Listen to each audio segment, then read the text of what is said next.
Hello friends, Neha's કિચનમાં તમારું સ્વાગત છે। તો આજે હેલ્ધી, ટેસ્ટી અને સ્વાદિષ્ટ એવી વાનગી લઈને આવી છું। તો વિડીયો તમે આખો જોજો। તો ચાલો આપણે એની રીત જોઈ લઈએ। અહીંયા મેં 250 ગ્રામ પાલક લીધેલી છે।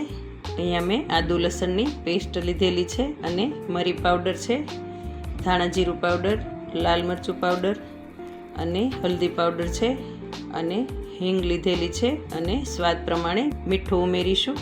અને એમાં 1 કપ રવો છે અને 3 થી 4 કપ ચણાનો લોટ લીધેલો છે અને આપણે ખાવાનો સોડા થોડો ઉમેરી અને એમાં લીંબુ ઉપરથી ઉમેરી અને આવી રીતે થોડું થોડું પાણી કરી અને મિક્સ કરી લઈશું।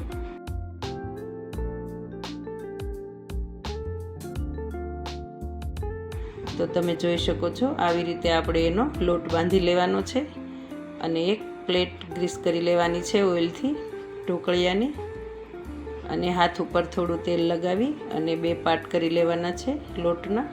તો આવી રીતે આપણે એને પછી પ્લેટમાં લઈ અને પાથરી દેવાનું છે સરસથી।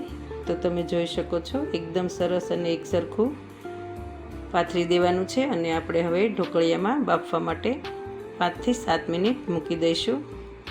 તો અહીંયા આપણે જે બનાવીએ છીએ પાલક વડી તે બફાઈ ગઈ છે સરસ રીતે અને ઠંડુ થવા દઈશું થોડું, પછી આપણે એને કટ કરી લઈશું આવી રીતે। તો તમે જોઈ શકો છો એકદમ સરસ અને સોફ્ટ બની છે અને સરસ બફાઈ પણ ગઈ છે। તો અત્યારે સિઝનમાં પાલક તો બહુ સરસ આવે છે, તો તમે એકવાર આ જરૂરથી ટ્રાય કરજો।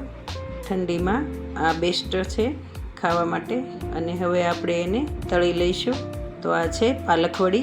આપણે તારક મહેતામાં તો સાંભળ્યું છે કે કોથમીર વડી, તો આ છે આપણી પાલક વડી। તો તમે એકવાર જરૂરથી ટ્રાય કરજો અને બનાવજો, ખૂબ ટેસ્ટી અને હેલ્ધી બને છે। તો આવી ક્રિસ્પી થાય ત્યારે આપણે એને બહાર કાઢી લેવાની છે।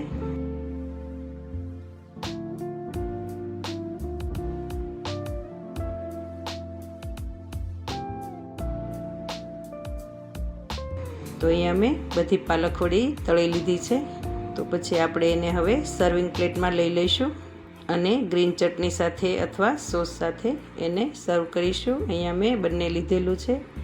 તો તમે જોઈ શકો છો એકદમ સરસ અને ટેસ્ટી અને હેલ્ધી બની છે। તો ત્યારે ઠંડીના વાતાવરણમાં એક પાલક વડી બનાવીને ખાઈએ તો ખૂબ મજા આવે એવી બને છે। તો તમે જોઈ શકો છો અને મારા વિડીયોને લાઇક, શેર અને સબસ્ક્રાઈબ કરજો। Thank you.